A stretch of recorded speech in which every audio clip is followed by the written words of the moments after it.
very mundane, back to the fundamentals. As a former coach, fundamentals are very important. You mentioned the importance of the Constitution. The Constitution by our last president was considered an obsolete document.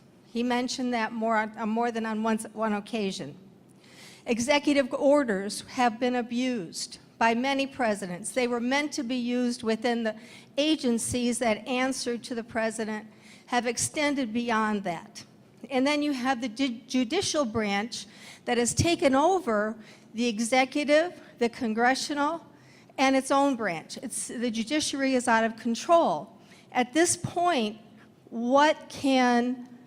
how can we look at this in a way that we can start to get back to the fundamentals? Well, it's a very good question, you see, because in some ways, Donald Trump was created by Barack Obama.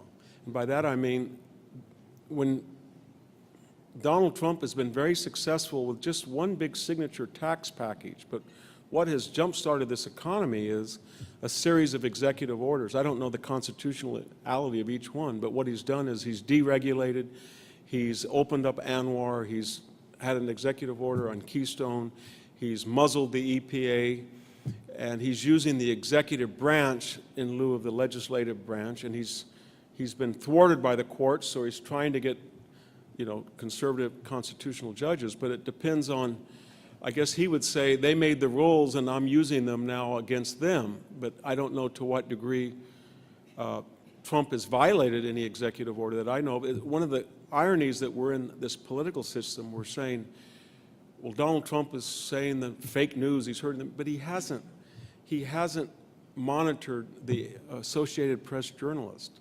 He hasn't monitored the emails of a Fox reporter.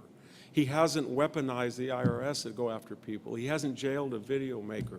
He hasn't gone into a FISA court and said, I'm not going to give you the complete story about this dossier. So his rhetoric is alarming, but when you actually look at it, who was alarming was a mellifluous Obama, because he took the CIA, the DOJ, the FBI.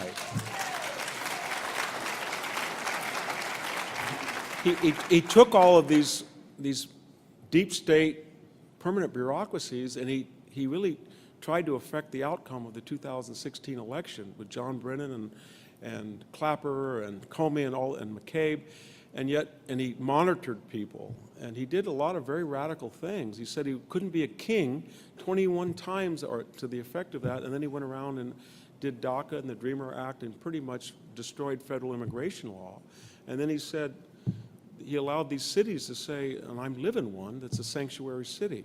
If Hillsdale tomorrow says, I'm a sanctuary city, anybody in Hillsdale Township does not have to follow federal gun registration, just go and buy a gun. Nobody's going to do it. We're a sanctuary city.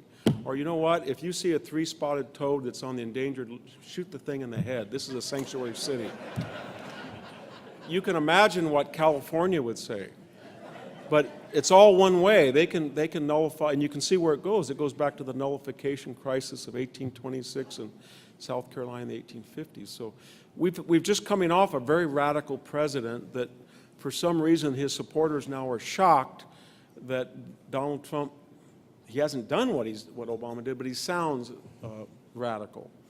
But I don't pay much attention. I don't think we should. It's what people do, not what they say.